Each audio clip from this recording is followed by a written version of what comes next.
Donc, vous allez avoir une présentation assurée par M. Morgan Vegas de la société Voxali, qui, après audition à la fois par nous et par la Fédération des centres de gestion des différentes solutions disponibles sur le marché, celle qui nous paraît la mieux positionnée en termes d'efficacité et d'ergonomie sur les votes par voie électronique. Donc, on a proposé aujourd'hui de venir assister à cette présentation à la fois aux syndicats et puis aux collectivités ayant ou étant susceptibles d'avoir leur propre CT ou un CT commun à partir des élections de décembre, qui vous permet d'avoir tous le même niveau d'information par rapport à ce choix-là, que le centre de gestion souhaite proposer pour les instances qui lui sont rattachées, mais qu'on peut aussi mutualiser avec les autres collectivités pour leur comité technique. Voilà. Donc, cette présentation va être enregistrée. Ce qui est enregistré, c'est uniquement l'affichage à l'écran et ce qui est dit dans le micro, pas le visuel de la salle. Le visuel de la salle permet simplement à M. Vegas de voir un petit peu en face de qui il est, parce que faire une présentation dans le vide, c'est quand même assez inconfortable. Voilà. Mais donc, sachez que votre droit à l'image est respecté. Il n'y aura aucune trace de cette caméra-là. Voilà. Je ne sais pas s'il y a des questions avant que je passe la parole à M. Vegas. Non. Alors, M. Vegas, c'est à vous. Très bien. Eh bien, écoutez, bonjour à tous. Est-ce que vous m'entendez bien? Oui. C'est bon? Bon, très bien. Eh bien, écoutez, merci par avance de votre attention. Donc aujourd'hui, ce que je vous propose, c'est de vous présenter globalement ce que l'on fait, qui est Voxali, quels sont les engagements que l'on doit prendre quand on met en place du vote électronique, et puis qu'est-ce que c'est qu'une solution de vote par Internet, que vous voyez à la fois le parcours de l'électeur, mais également les fonctionnalités qui sont offertes aussi bien aux gestionnaires que donc les gestionnaires, aux différents gestionnaires en fait, les membres des bureaux de vote, les délégués de liste et puis les responsables des ressources humaines. Donc n'hésitez pas si vous avez une question quand j'évoque les différents points, le but étant que vous ayez vraiment à l'issue de cet échange les réponses à toutes vos questions et que vous puissiez du coup derrière aller décrire de manière juste ce qu'implique le vote électronique auprès de vos collègues et puis des différents agents. Alors, globalement, déjà rapidement pour vous présenter Voxali, pour globalement vous rassurer un petit peu sur le prestataire. Voxali, c'est une société qui a été créée il y a 12 ans. On ne fait qu'une seule chose, c'est organiser des élections en vote par Internet. Donc, on a traité un peu plus de 1000 élections depuis la création de la société, et puis gage de qualité de notre travail.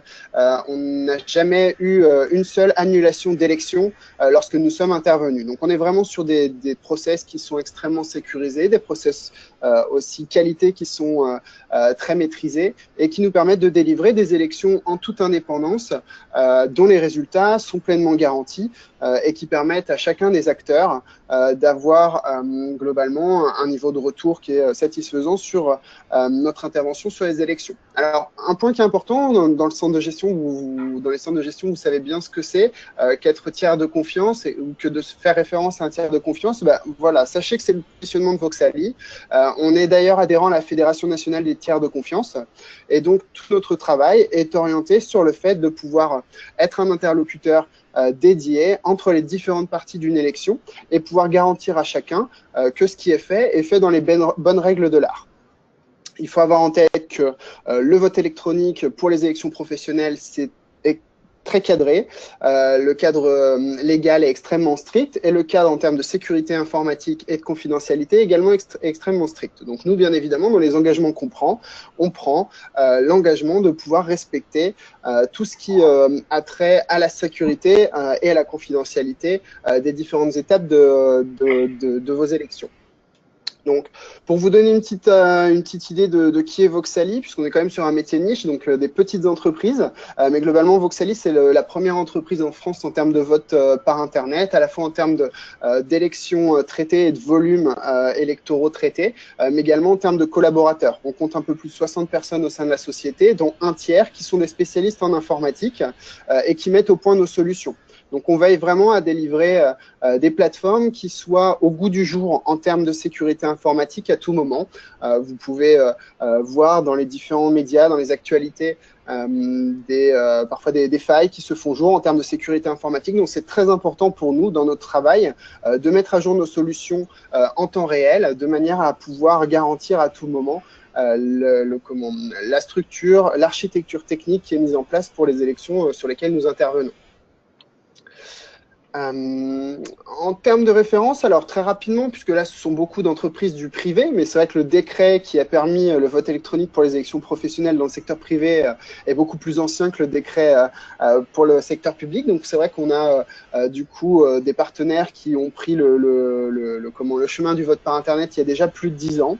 Ce qu'on peut observer, c'est que maintenant tous les secteurs d'activité, tous les types d'entreprises sont amenés à se servir du vote électronique pour leurs élections professionnelles, même des entreprises des services ou des entreprises de l'industrie qui peuvent avoir des populations qui sont qui sont à l'écart de l'électronique, de l'informatique dans le cadre de leurs fonctions, mais pour lesquelles ça se passe très bien en mettant en place des éléments d'accompagnement du changement qui permettent à tous les électeurs, même les ouvriers qui n'ont pas d'adresse email professionnelle, qui n'ont pas de poste informatique dans le cadre de leur fonction, de pouvoir adopter le vote par Internet et de pouvoir continuer à voter très sereinement comme ils le faisaient auparavant avec du papier, que ce soit en vote par correspondance ou en vote à l'urne. Donc ça se retrouve vraiment dans tous les secteurs d'activité, la distribution, les services. Globalement, je prends souvent l'exemple des entreprises comme Sodexo ou Elior qui sont dans les restaurations rapides, donc des gens qui travaillent globalement dans les cantines des collèges, des lycées, des différentes collectivités de France qui sont là pour le coup vraiment à l'écart de solutions informatiques et pour lequel le vote électronique a apporté un certain confort. On est sur des entreprises type Elior, Sodexo qui sont aux alentours de 20 à 30 000 électeurs qui sont disséminés partout à travers la France et qui étaient auparavant au vote par correspondance. Et en passant au vote électronique, ils ont réussi à augmenter un petit peu le taux de participation, ce qui est plutôt agréable pour ces entreprises-là qui avaient du mal à atteindre les quorums, puisqu'il y a des quorums dans le secteur privé, et qui là y arrivent un petit peu plus, notamment en privilégiant l'expression des électeurs, puisque on fait disparaître le vote nul. On n'a plus du tout de bulletins qui sont disqualifiés parce qu'il manque une signature, parce qu'un bulletin a été mis dans la mauvaise enveloppe. Donc c'est plutôt un critère qui est apprécié, notamment par les organisations syndicales qui œuvrent dans les sociétés pour lesquelles nous intervenons. Petit point rapide, mais globalement, ce qu'on observe, c'est que les taux de participation, ils sont culturels. Les entreprises pour lesquelles on sait qu'il y a une forte mobilisation sur la vie syndicale et qui ont des taux de participation forts continuent à avoir des taux de participation, quelle que soit la modalité de vote qui leur est proposée. Là où on est sur des taux de participation plus faibles, on reste sur des taux de participation qui sont assez faibles. Mais globalement, ce qu'on observe, c'est qu'on modifie en rien le paysage syndical quand on modifie le process de vote, quand on le modernise et quand on passe au vote dématérialisé. Dans la très très grande majorité des cas, on conserve des taux de participation qui sont historiquement justes globalement, et puis des répartitions entre les différentes organisations syndicales qui restent dans les grandes lignes exactement les mêmes. Donc c'est pas un changement fondamental, c'est pas quelque chose qui va modifier la structure de vos élections. Globalement, pour vous donner une petite idée de ce que l'on fait, même si le décret pour le vote électronique pour la fonction publique est sorti très tardivement en 2014, on a quand même pu travailler sur le sujet. Nous avions notamment organisé les élections CT, CAP de la Caisse des dépôts, de Pôle emploi ou du SDIS du 76 par exemple. Il y a eu très très peu d'acteurs à passer au vote électronique, mais pour le coup on avait pu le faire. Et ce qui est intéressant, c'est que du coup ces entités-là se posent pas la question maintenant du vote électronique, sont en train de renouveler les partenariats, et donc on a déjà validé pour 2018 le renouvellement des élections de la Caisse des dépôts par Voxali. Donc ça, c'est un petit point pour 2018, mais sachez déjà que parmi les différents ministères qui passent au 100% vote électronique ou qui le renouvellent, sachez que le ministère de l'Enseignement supérieur, qui est le plus gros ministère, a choisi Voxali. Donc en cette fin d'année, on va faire voter 1 300 000 agents du ministère de l'Enseignement supérieur en 100% vote par Internet. Pour ce qui est des centres de gestion, vous n'êtes pas les seuls à vous poser la question. Sachez que le centre de gestion du 27 a déjà validé le vote par Internet pour ses élections professionnelles avec Voxali et que d'autres centres de gestion, notamment l'Ain, la Guyane, sont également bien avancés, sont en train d'évoquer le point avec leur conseil d'administration. On est amené à travailler avec différentes mairies, métropoles. On traitera les élections de la mairie de Paris, les élections de Rennes Métropole. On a un certain nombre d'autres métropoles qui nous interrogent, des conseils régionaux, des conseils départementaux. Globalement, toutes les collectivités, tous les types de collectivités territoriales sont en train de nous interroger et sont en train de sélectionner globalement le prestataire qui les accompagnera pour la mise en place du vote électronique. Donc, on a parlé fonction publique d'État, fonction publique territoriale. Pour votre information, même si ça ne vous touche pas du tout, globalement, la fonction publique hospitalière a également, cette année, obtenu son décret qui va permettre d'introduire le vote électronique. Et là, pour le coup, on voit une arrivée massive des différents CHU et CHR sur la modalité de vote électronique qui a l'air d'être assez largement plébiscitée. Voilà, en termes de référence, on en a déjà parlé de la plupart. Peut-être juste, j'ai pas parlé de la plus importante, mais sachez que l'année dernière, quand le ministère du Travail a organisé les élections TPE, donc des élections qui ont été très médiatisées pour connaître l'audience des organisations syndicales dans les très petites entreprises, le ministère du Travail avait choisi Voxali.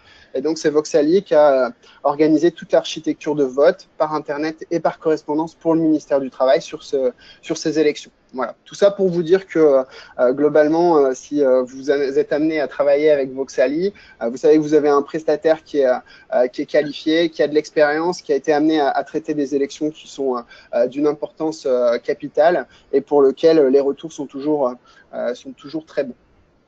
Voilà sur l'entreprise. N'hésitez pas si vous avez des questions. Globalement, je vais rentrer maintenant plus dans les détails de ce qui doit être mis en place quand on introduit du vote électronique dans des élections, notamment pour la fonction publique. Et finalement, ce sont des engagements que l'on s'engage à respecter strictement. Donc, il y a 3 documents qui font office de cahier des charges principaux. Les délibérations de la CNIL, notamment sur tout ce qui a trait à la confidentialité. Le référentiel général de sécurité, donc pour tout ce qui a trait à la sécurité informatique. Et puis, bien évidemment, le cadre légal de vos élections, avec notamment le décret de 2014 qui propose l'introduction du vote électronique pour les élections CT, CAP, CCP. Sachez que nous avons une activité qui est très encadrée, qui est très suivie, et donc notamment par différents modules d'audit et d'expertise qui sont opérés par la CNIL. Donc nous avons déjà été audités en 2013, en 2015 par la CNIL directement, et puis également très régulièrement nous sommes expertisés dans le cadre des élections que l'on organise par des experts indépendants en sécurité informatique qui ont été formés à la CNIL et habilités à auditer des solutions de vote. Et ces experts viennent très régulièrement, en moyenne, globalement tous les 10 jours. On a un expert qui vient dans nos bureaux auditer les process, les méthodes, le code source, nos bases de données, et qui vient valider l'ensemble des éléments que l'on met en place pour assurer les élections de nos clients. Donc, ça, pour globalement l'imager. J'aime bien prendre l'exemple de la Mutuelle Générale de la Police pour vous donner un peu une sensibilité sur les données que l'on peut avoir dans nos bases de données. Sachez que nous avons du coup organisé les élections de la Mutuelle Générale de la Police en 2016, que de fait, on a eu dans nos bases de données les adresses personnelles de l'ensemble des policiers de France et que bien évidemment, ce sont des éléments sur lesquels nous avons dû montrer patte blanche et puis on a pu être en capacité de prouver au ministère de l'Intérieur que les modalités que l'on met en place lorsque l'on traite des élections, notamment sur tout ce qui a trait à la confidentialité des données et la protection des données, permettaient de traiter en toute sérénité les élections de cette mutuelle et donc de traiter des données qui sont on ne peut plus sensibles en ce moment sur les adresses personnelles de ces différents policiers. Donc ça, c'est vraiment un point qui est important. Tout est cadré. L'utilisation des données, elle est strictement encadrée sur le but d'organiser les élections et bien évidemment, il n'y a aucun retraitement qui est fait des données de vos électeurs et des agents, que ce soit pour un but commercial ou tout autre but. Et sachez que les délais sous lesquels nous sommes tenus de supprimer les données sont très très courts, puisque globalement, nous sommes tenus de supprimer les données à l'issue des délais de contestation des élections. Dans le cadre de vos élections, typiquement, c'est 5 jours cachés de la poste faisant foi. Donc on peut s'attendre à ce que 8 jours après le 6 décembre, globalement, Voxali ait à supprimer l'ensemble des bases de données de vos élections, mais des élections également de toutes les autres collectivités que nous accompagnerons. Voilà sur la confidentialité. Je ne sais pas si ça amène des questions sur l'aspect données, protection des données autour de la table. A priori, non. Non, a priori, on n'a pas de questions. Ok, très bien. Alors, sur la partie sécurité informatique, globalement, pour donner une image sans vouloir trop vous noyer sous des détails en termes de sécurité informatique, le décret de 2014 exige que le prestataire qui organise vos élections travaille en conformité avec le RGS, donc le référentiel général de sécurité, qui est un document qui est édité par l'Agence nationale pour la sécurité des systèmes d'information. Donc, plutôt que d'être seulement conforme, sachez que nous sommes certifiés RGS et que donc on remplit totalement les obligations qui sont fixées par la NSSI concernant l'architecture informatique et sécurité de nos solutions. En imageant, globalement, ce référentiel nous demande de mettre en place exactement les mêmes modalités sur nos sites de vote que ce qui peut être observé quand un des agents va faire sa déclaration d'impôt sur le site impôt.gouv ou qu'un de vos agents qui va faire un virement sur un site bancaire. Donc, on est vraiment sur des niveaux de sécurité informatique qui sont très élevés pour des niveaux de risque beaucoup plus faibles puisque nous, on n'a aucune donnée bancaire à manipuler. Donc ça, c'est pour la sécurité, notamment la sécurité d'accès par rapport à tout ce qui peut être intrusion. Et puis, bien évidemment, ça a un impact qui est très important puisqu'on doit garantir à tout moment qu'un électeur ne pourra pas, que ne pourra pas être mise à jour la volonté d'un électeur de voter pour tel ou tel OS. Donc, bien évidemment, c'est un principe fondamental des élections professionnelles. En termes de sécurité aussi de l'architecture technique, ce qu'il faut avoir en tête, c'est que globalement, on nous demande de mettre en place des architectures d'hébergement qui sont fortement sécurisées, avec des hébergements qui ont lieu sur plusieurs sites distincts en France, avec globalement des plateformes de vote qui tournent en redondance sur plusieurs sites, de manière à garantir à tout moment qu'un site de vote puisse être affiché à l'électeur. Donc, vous l'avez sans doute vu, le décret de 2014 vous invite à ouvrir la période de vote sur une période qui va de 24 heures à 8 jours. Donc, nous, on met tout en place pour vous garantir que pendant la période de vote que vous déciderez, l'architecture, elle sera en opération et permettra à l'électeur, 24 heures sur 24, 7 jours sur 7, de pouvoir voter sereinement.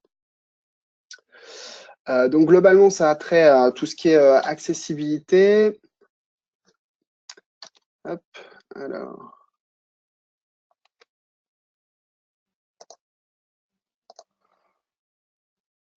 Voilà. Donc l'accessibilité, globalement, bah, c'est un des engagements contractuels que l'on prend, hein, c'est d'avoir 99,9% de disponibilité. On ne peut pas avoir 100%. En revanche, 99,9%, on en est capable. On le fait depuis 12 ans. Globalement, ça veut dire que si jamais il y a un aléa sur le projet, globalement, une coupure de 5 minutes sur un mois d'opération, c'est bien un maximum. Donc c'est plutôt très sécurisant. Ça permet vraiment de ne mettre à aucun moment un électeur à l'écart, sachant que la plateforme, elle est robuste, elle est performante, elle permet d'accueillir énormément d'électeurs en même temps.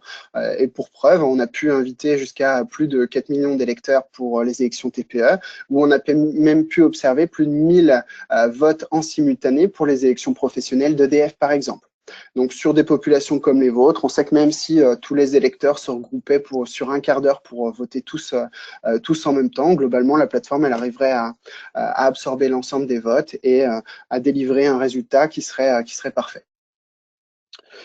Petit point sur l'accessibilité, puisque c'est un point qui est important. Vous pouvez, en introduisant le vote électronique, introduire finalement un changement dans les pratiques pour les différents agents. Donc, le but, c'est vraiment de s'assurer que tout le monde puisse voter confortablement. Donc, déjà, sachez que nous avons également obtenu la certification RGA-A, donc, qui est le référentiel général d'accessibilité, qui notamment a des impacts sur nous dans la conception de nos sites, puisqu'on nous demande, par ce référentiel, globalement, de rendre notre site compatible aux différentes interfaces de synthèse vocale ou aux interfaces braille qui permet aux malvoyants ou aux aveugles, par exemple, de pouvoir naviguer sur Internet. Donc, si ils ont cette habitude-là, ils pourront tout à fait voter sur le site de Voxali. Sur l'ensemble des électeurs, on propose une assistance en ligne 24 heures sur 24, 7 jours sur 7, une assistance téléphonique pareil 24 heures sur 24, 7 jours sur 7, avec une assistance téléphonique qui est basée en France, avec des opérateurs qui sont sélectionnés pour leur niveau de qualité relationnelle et puis également pour leur rapidité à répondre aux électeurs, puisqu'on a un engagement de réponse en dessous de 3 sonneries. Donc, ce sont des niveaux d'assistance téléphonique qui sont très exigeants. On est très loin des assistances téléphoniques que vous pouvez voir chez SFR ou chez Orange. Là, le but, c'est vraiment d'accueillir confortablement chacun des électeurs. Voilà sur l'accessibilité, sur les petits focus sur la qualité, c'est important. Sachez que, comme je le disais en ouverture, Voxali veille tout particulièrement à proposer des prestations de qualité sûres. Et on trouve comme impact le fait que dans notre politique d'amélioration continue, nous sommes amenés à faire des enquêtes qualité avec des retours sur ces enquêtes qui sont plutôt très satisfaisants. On est au-dessus de 97% de satisfaction client.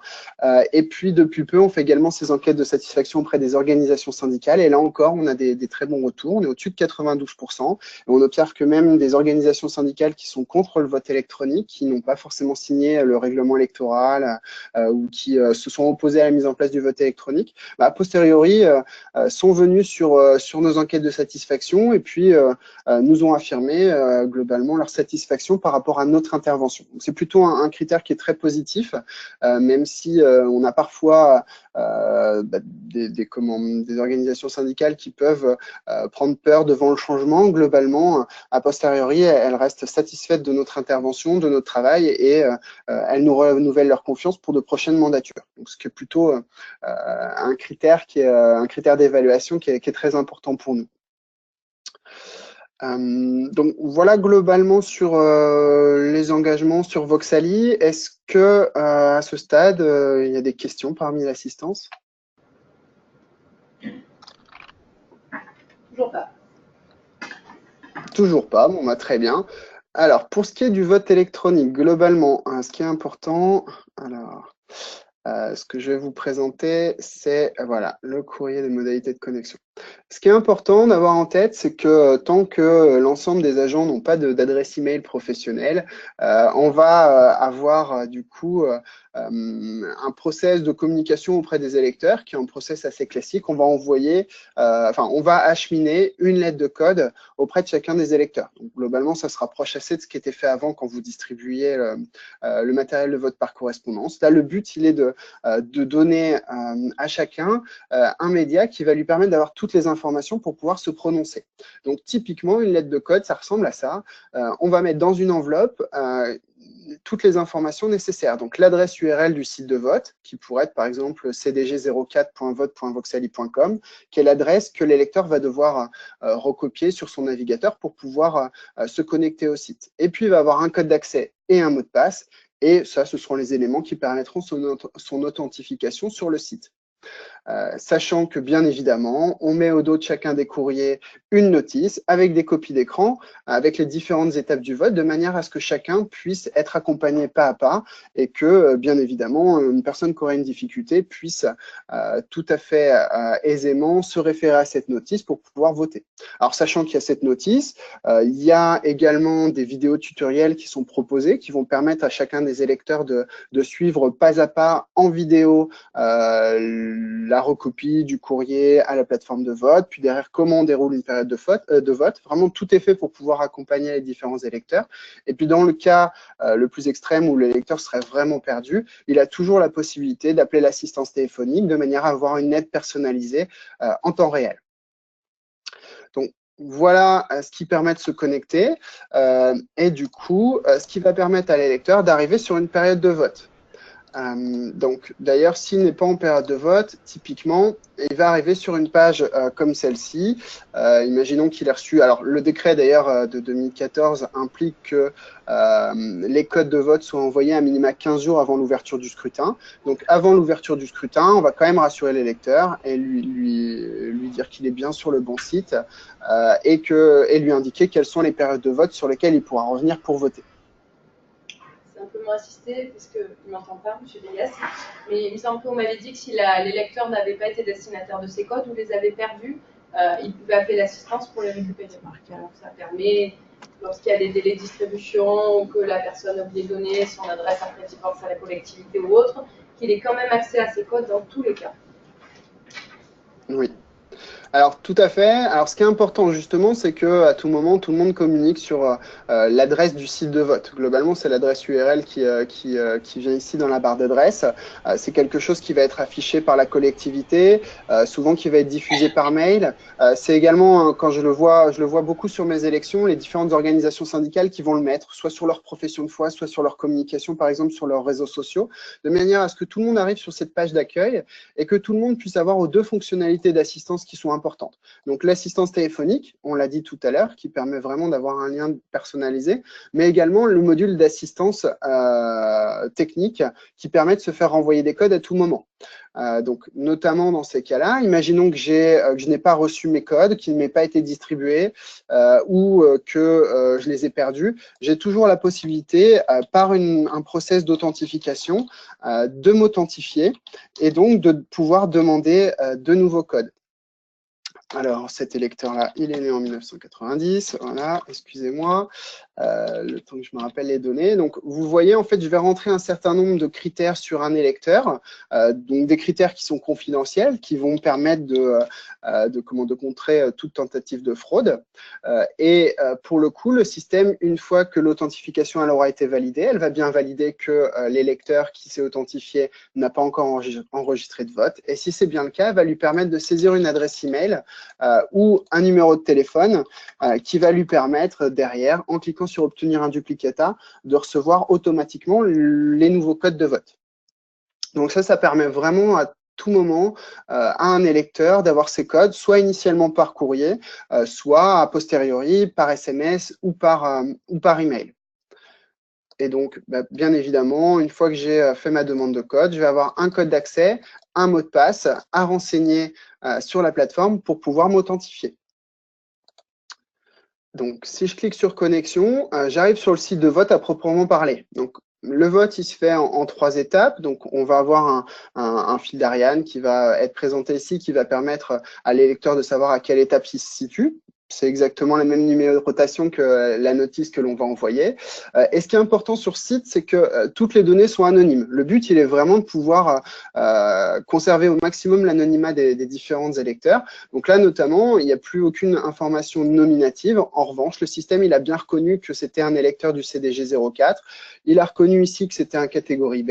Et du coup, il va lui présenter les 2 urnes sur lesquelles il a des droits de vote. En l'occurrence, ici, dans mon exemple, le CT et puis la CAPB du CDG. Donc, première étape, je vais choisir l'urne sur laquelle je souhaite me prononcer pour arriver en deuxième étape à la constitution du bulletin. Donc, on est sur une élection qui est très simple, hein, vous la connaissez très bien. On a la possibilité de voter pour une liste complète ou de voter blanc.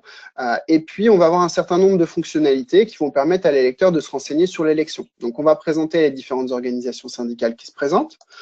On va présenter également le nom de chacun des candidats, de chacune des organisations syndicales. Et puis également, une fonctionnalité qui est assez appréciée par les électeurs, on va pouvoir proposer les professions de foi au téléchargement. Donc, ce qui permet notamment aux organisations syndicales d'avoir à tout moment la possibilité de communiquer aux électeurs, ce qui est une fonctionnalité qui est appréciée en général par les organisations syndicales, mais également par les électeurs. Sachez que 60% des votants qui viennent sur nos plateformes téléchargent au moins une des professions de foi. Donc, ils viennent les lire, ça vous permet de vous de communiquer en tant qu'organisation syndicale pendant toute la durée du scrutin jusqu'aux portes du bureau de vote. Donc, l'électeur, une fois qu'il a consulté ces différents éléments, il peut du coup sélectionner son choix. Alors, imaginons que je souhaite voter par exemple ici pour la CFDT. Je vais cliquer sur Suite. Et donc, j'arrive sur une dernière étape qui est une étape de validation. On veut éviter qu'une personne, en faisant une erreur, en faisant un double clic, puisse sélectionner un vote, enfin, puisse voter, on va dire par erreur pour une organisation syndicale en allant trop vite. Donc, la CNIL nous oblige à présenter le bulletin de vote qu'on s'apprête à insérer dans l'urne avant de pouvoir le valider. Et donc, en sécurité supplémentaire, pour me garantir que c'est bien toujours l'électeur qui s'est authentifié au tout début sur la plateforme, on va lui demander de saisir sa date de naissance pour pouvoir valider l'insertion de son bulletin dans l'urne. Donc là, en l'occurrence, si tout me convient, je rentre ma date de naissance, je clique sur « Je vote ». Et pour le coup, j'arrive sur l'écran d'accusé de réception qui m'indique que mon vote a bien été pris en compte. Donc, j'ai un accusé de réception qui est une preuve technique, qui est un document qui est signé par Voxali et qui permet à l'électeur de lui prouver que son vote a bien été pris en compte. On a son identifiant, on a l'urne sur laquelle il s'est prononcé, l'horodatage et une référence d'émargement. Tout ça, ce sont des preuves techniques qui peuvent être opposables et sur lesquelles nous, on a tout à fait la possibilité de, enfin déjà, qui sont bien évidemment validées, mais derrière, on a toute la possibilité d'aller trouver les preuves techniques qui permettent de garantir notre document. Donc, ça, c'est un document qui peut être imprimé, qui peut être envoyé par email, peu importe. Le but aussi, c'est d'indiquer à l'électeur qu'il lui reste encore des droits de vote. Donc, on l'alerte, on lui rappelle bien qu'il a déjà un choix enregistré sur le CT, mais qu'en revanche, il a encore un droit de vote qui est ouvert pour la CAPB, par exemple. Alors, la plateforme, elle permet de se connecter, déconnecter autant de fois qu'on veut. Bien évidemment, on est sur du code électoral, donc une fois qu'on a voté, on ne peut pas revenir en arrière et à aucun moment, on ne peut savoir pour qui l'électeur a voté. En revanche, la plateforme elle a bien enregistré que j'avais déjà voté pour le CT, donc automatiquement, si je me reconnecte, elle va m'orienter vers les élections de la CAP. Donc, de même manière, je vais pouvoir choisir une liste, cliquer sur Suite et puis valider mon bulletin de vote en cliquant sur Je vote. Alors, qu'est-ce que j'ai fait? 25/12/1900, c'est pas possible. Je clique sur Je vote. Et donc, mon choix est enregistré. Voilà, donc ça, c'est vraiment le parcours type d'un électeur. On est sur, en général, des temps de connexion qui sont assez rapides quand les électeurs viennent que pour voter. On est sur du 30 secondes par élection. Donc, on peut s'attendre à ce que vos agents qui auraient 2 droits de vote passent environ 1 minute sur le site de vote au moment où ils viennent pour voter. Ils passent en général un petit peu de temps en amont pour consulter les professions de foi. Mais du coup, ça va très, très vite quand il s'agit de pouvoir voter. Donc, je pourrais me reconnecter jusqu'à la date de clôture du scrutin pour vérifier, par exemple, que mes choix sont bien toujours enregistrés et puis télécharger mes accusés de réception. Donc, en termes de connexion, on est sur un site qui est conçu un peu comme un site bancaire, hein, c'est ce que je disais tout à l'heure. Le but, c'est que tout le monde puisse y accéder de partout. Donc, notamment, c'est intéressant pour tout ce qui est, pour tous les agents qui peuvent être en congé, qui peuvent être en mission, qui peuvent être à distance. Tout le monde peut facilement se connecter. Et puis, on veille à avoir un site qui soit compatible avec les différentes modalités de vote. Donc, aujourd'hui, on vote beaucoup beaucoup sur smartphone. Donc typiquement, voici à quoi va ressembler le site quand on va télécharger le site sur un smartphone. On est sur une structure qui est responsive design. Donc en fonction de la taille de l'écran, imaginons qu'on soit sur une tablette, le site, voilà comment il se présentera. Et voilà, différemment, il va s'adapter. Le but étant que chacun puisse voter très confortablement depuis le matériel qu'il utilise. Donc, sachez que depuis les smartphones mobiles, donc tablettes et smartphones, on a observé l'année dernière un vote sur 3. Donc, c'est vrai que c'est vraiment important. C'est bien d'être compatible directement avec ces modes de fonctionnement. On le note. Les internautes sont de plus en plus des internautes mobiles et en l'occurrence, les votants sont de plus en plus des votants depuis les plateformes mobiles. Donc, c'est pleinement compatible, ça permettra à tout le monde de pouvoir se connecter, sachant que le site de vote, il est fait pour être le plus léger possible en termes de données, ce qui permet à un électeur qui est en zone blanche, qui n'a pas forcément la 3G ou la 4G, de pouvoir voter, puisque le site permet de voter depuis une connexion Edge ou depuis un vieux modem 56K, par exemple, sur Internet. Il n'y a pas besoin d'être en ADSL ou fibre. Le but, il est vraiment qu'un électeur, même avec un matériel qui est vieillissant, avec un accès aux données qui est assez faible, et ils puissent voter confortablement. Ce que j'ai pas reprécisé peut-être quand même, c'est que on a à tout moment la fonctionnalité d'aide en ligne qui permet de retrouver la notice au format textuel, et puis à différents écrans, on va redonner le numéro de l'assistance téléphonique de manière à vraiment garantir qu'à aucun moment on perde un électeur en route. Voilà sur le site pour la partie électeur. Est-ce que c'est clair pour vous? Est-ce que vous avez des questions sur ce point-là?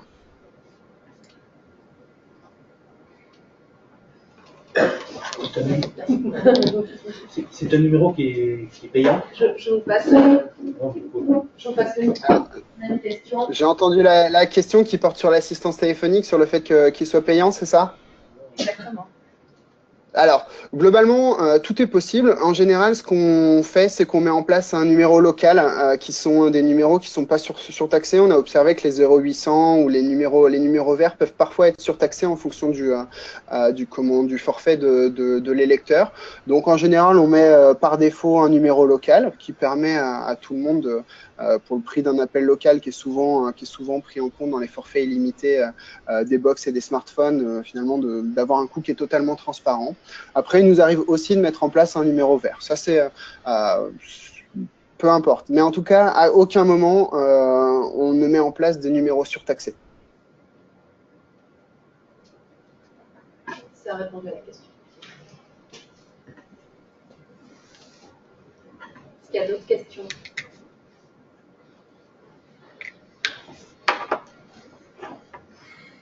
Alors, vous pouvez continuer. Alors, je vais passer sur du coup la plateforme gestionnaire. Globalement, ce qui est important, donc ça, c'est la plateforme que les électeurs vont avoir en main. Globalement, le décret vous prévoit un certain nombre de fonctionnalités qui vont pouvoir être proposées aux différents partenaires en fait de l'élection. Donc, globalement, le décret décrit notre obligation, enfin l'obligation de la collectivité à former les membres du bureau de vote. Et dans les membres du bureau de vote figurent notamment des délégués de liste.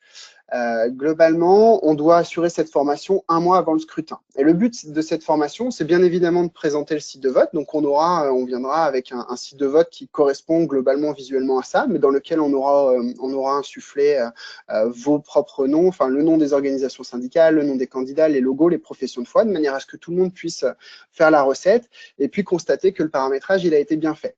Et surtout, on va dérouler en fait un test à blanc, ce qu'on appelle un test à blanc. On va demander à différentes parties prenantes, notamment les organisations syndicales, de faire des votes avec des comptes test. Et puis, on demandera au bureau de vote de faire un dépouillement test. Tout ça pour permettre à tout le monde de bien constater le bon déroulement des opérations et le fait que le fonctionnement du système est conforme aux attentes.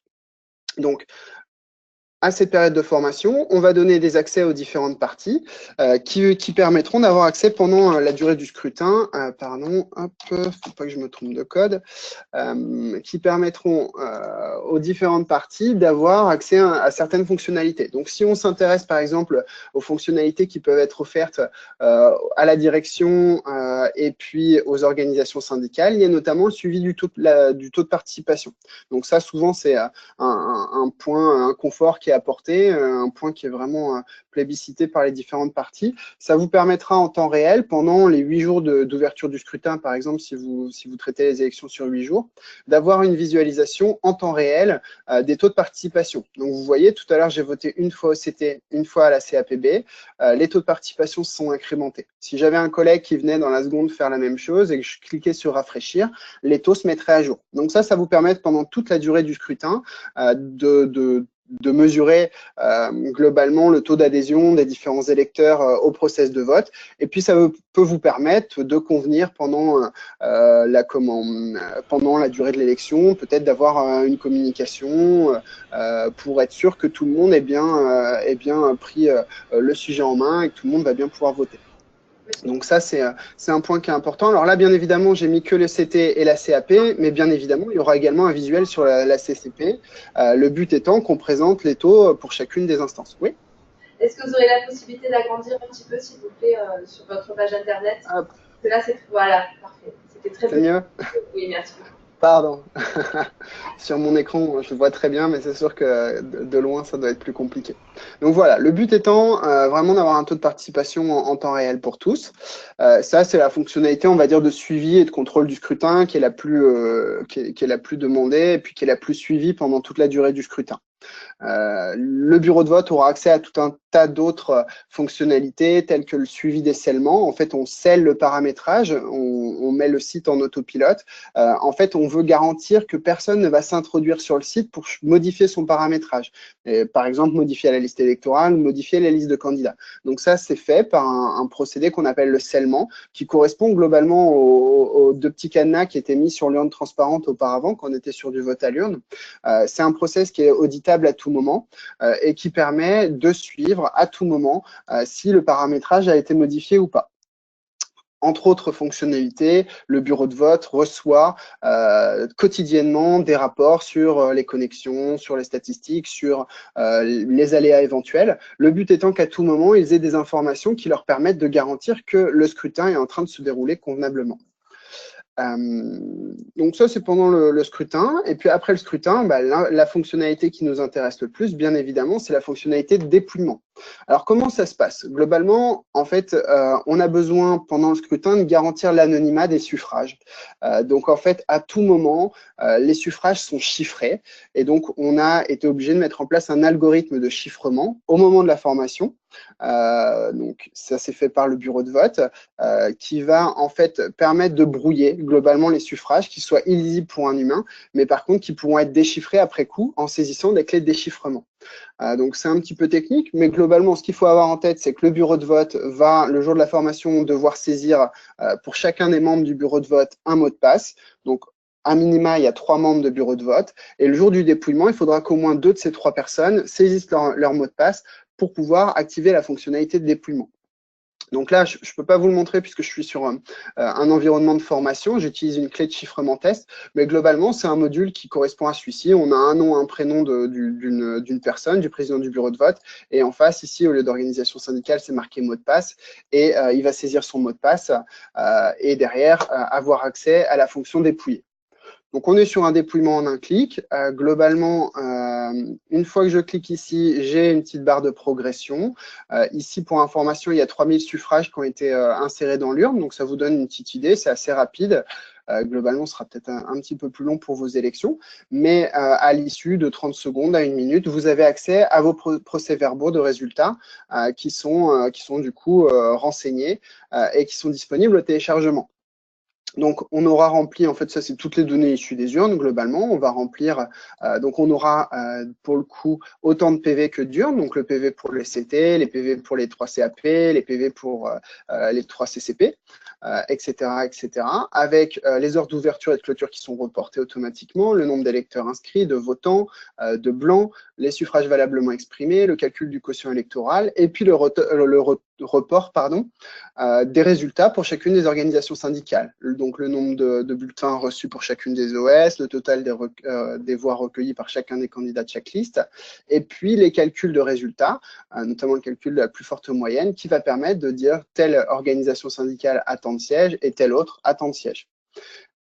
Donc, on va remplir également les noms des membres des bureaux de vote de manière à ce que vous puissiez imprimer les PV et les signer. Et bien évidemment, comme vous avez une procédure derrière de nomination des élus, on va éditer un PV qui sera modifiable et qui permettra de saisir, à l'issue de votre phase de nomination, de saisir les noms des élus et de les annexer à ces PV-là, qui sont les PV de résultats issus des urnes.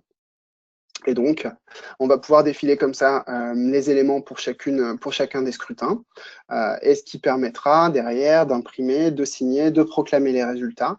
Donc ça, bien évidemment, en séance publique. Voilà, sur la partie déploiement, finalement, c'est assez rapide, c'est assez simple. Est-ce que ça amène des questions chez vous?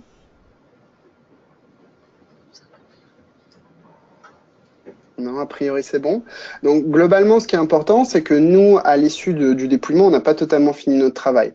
On doit mettre en œuvre ce qu'on appelle un journal d'épreuves. Donc, on va mettre sous scellé sur un CD non réinscriptible toutes les données liées à vos élections. Donc, le paramétrage initial, les électeurs, les candidats, mais également tous les événements. Donc, seconde par seconde, en fait, tous les éléments qui sont intervenus sur vos élections, ce qui permet de rejouer a posteriori l'élection seconde par seconde, et notamment en cas de recours, si jamais il y a un expert ou un juge qui est saisi pour pouvoir se prononcer sur la validité des élections, il aura en main un document qui lui présentera en temps réel toutes les informations liées aux élections. Donc c'est ce qui permet d'avoir une très très bonne traçabilité, une très bonne sécurité des process. On sait à quel moment un électeur a voté, on sait un certain nombre d'informations. Bien évidemment, on ne peut pas savoir qui a voté pourquoi, mais en revanche, on a tout un tas d'autres preuves techniques qui permettent de garantir le bon déroulé des scrutins. Et donc ça, ce sont des données que l'on conserve bien évidemment pendant tout le délai de contestation. Donc pour notre part, on est tenu de le conserver donc 5 jours caché de la poste faisant foi. Donc à l'issue de ce délai, nous on va prendre contact avec la direction de la collectivité pour savoir si on a le droit de supprimer les données, puisqu'on est tenu de les conserver en cas de recours.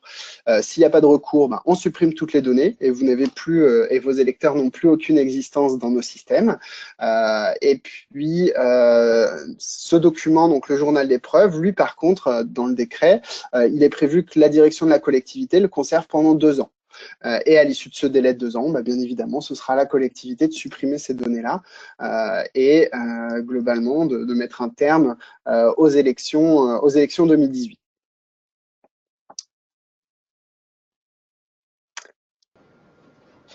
Donc voilà sur la plateforme gestionnaire. Est-ce que c'est clair? Est-ce qu'il y a des questions? N'hésitez pas. Hein.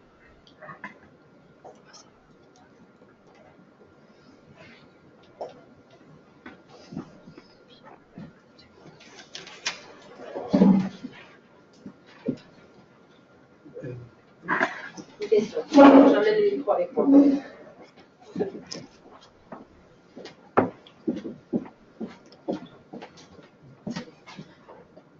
Voilà. Vous avez dit que les collectivités garderont les données 2 ans. Donc ça veut dire qu'il y aura un CD, un support qui sera envoyé aux collectivités après l'élection? Oui, il y a un support qui doit être remis auprès de la collectivité. En effet, qui est un support qui est remis sous scellé. Donc, ce sont toutes les données techniques. Globalement, c'est pour la collectivité. Enfin, la collectivité peut pas en faire. Ne peut rien en faire. Ce sont des données qui sont très très techniques. En revanche, ce sont des données qui peuvent être expertisées assez facilement. Donc, globalement, si c'est ce que je disais, s'il y a un recours, globalement, c'est un expert qui va être amené. Donc, un expert en sécurité informatique qui va être amené à consulter ces données et qui pourra aller justement retracer l'ensemble des événements.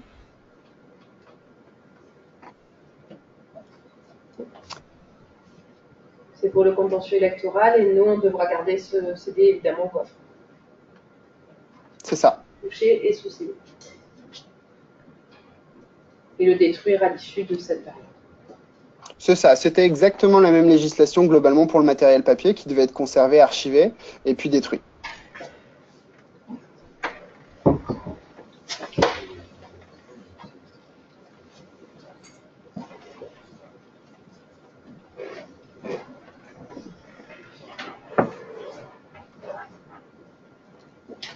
Apparemment, on n'a pas d'autres questions.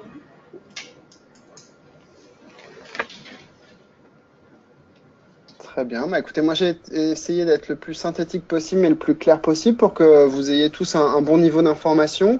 Globalement, n'hésitez pas, hein, encore une fois, si vous avez des questions, que ce soit maintenant ou plus tard, si vous voulez les faire remonter par le centre de gestion, je ne manquerai pas de répondre pour que vous ayez vraiment tous les éléments qui sont importants pour vous. Bon, sachez qu'on a l'habitude de mettre en place ces process, d'accompagner nos clients sur une première mise en place du vote électronique. Donc, il y a un certain nombre d'éléments qui peuvent être mis en place pour apporter du confort aux électeurs. Bien évidemment, on est là pour y réfléchir, pour vous apporter des solutions et puis pour vous garantir le succès de vos opérations électorales. Sur la mise sous pli, les organisations syndicales nous disaient qu'elles aimeraient conserver la communication des propagandes en même temps que les codes. Il me semble que vous nous aviez dit que vous nous enverriez les codes déjà sous pli. Je me souviens plus très bien. Alors oui, en fait, donc quand on est sur un process de remise des plis auprès des agents, globalement, on a une obligation, c'est de mettre les plis sous scellé. Donc c'est des enveloppes, ce sont des enveloppes bancaires. Typiquement, quand vous recevez un code de sécurité, par exemple, d'une carte bleue, vous recevez des enveloppes avec des pointillés sur l'un des côtés à pouvoir détacher. La contrainte de ces enveloppes, c'est que du coup, on ne peut pas mettre un nombre important de documents dedans. Donc, ça suppose je pense que la bonne pratique, c'est plutôt d'avoir un lot qui soit fait avec l'enveloppe de code qui est scellée, qui garantit bien qu'à aucun moment le centre de gestion n'ait pu intercepter les données et puisse globalement frauder, et puis d'avoir accolé à ces documents les différentes professions de foi. Je pense que c'est vraiment la meilleure des pratiques. On glisserait votre enveloppe dans l'enveloppe qui contiendrait la propagande, par exemple. Pardon, excusez-moi. Par exemple, on glisserait votre enveloppe dans celle qui contient la propagande. Ou on les sépare complètement. Oui. Si jamais, si les gens les jettent. Oui, madame, les syndicats, enfin, les représentants syndicaux nous fait remarquer que si on met les codes au sein de la propagande, il y a un risque que les gens se disent que c'est de la publicité et jettent l'ensemble. Donc, il faudra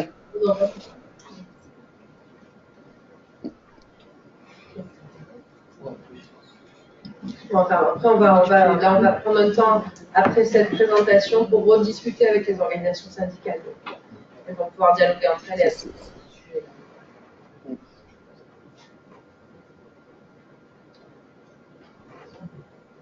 Je ne sais pas s'il y a d'autres questions des collectivités en particulier.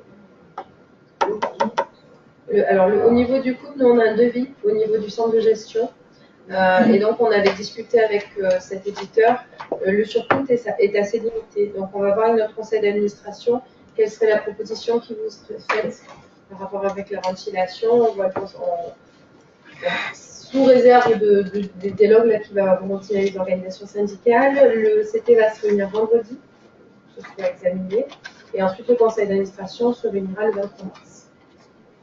Et c'est à ce moment-là qu'on pourra vous dire, en fonction de la décision de notre conseil d'administration, comment ça se répercuterait pour vous, en ayant avancé aussi avec Voxali sur le surcoût que ça générerait, sachant que c'est la même base électorale, puisqu'on a tous vos électeurs au niveau soit de la CAP, soit ou UCT. Que du CCT. Il y a la question de quelques stagiaires, je crois, qui se posent pour les collectivités ayant leur propre CT et du coup, pour lesquels on n'aurait pas les stagiaires mis en CAP. Et c'est quand même très marginal. Le nombre de stagiaires, on peut partout. Je ne sais pas s'il y a d'autres questions. On va peut-être vous libérer, du coup, Monsieur Degas. Très bien. Bah, écoutez, merci pour votre attention. Encore une fois, n'hésitez pas, hein, si vous avez besoin d'éléments, je pourrais vous les transférer avec plaisir. Et puis, bah, je reste à votre disposition. Bonne journée à tous. Donc nous, simplement, sachez qu'on a enregistré, donc, comme on l'avait dit jeudi, cette présentation, de sorte que notamment 2 collectivités qui ne pouvaient être présentes aujourd'hui puissent l'écouter en différé et éventuellement faire remonter leurs questions. Bien sûr, bah, écoutez, sans problème. Merci encore. À bientôt. Merci à vous. Bonne fin de journée. Au revoir. Merci, au revoir.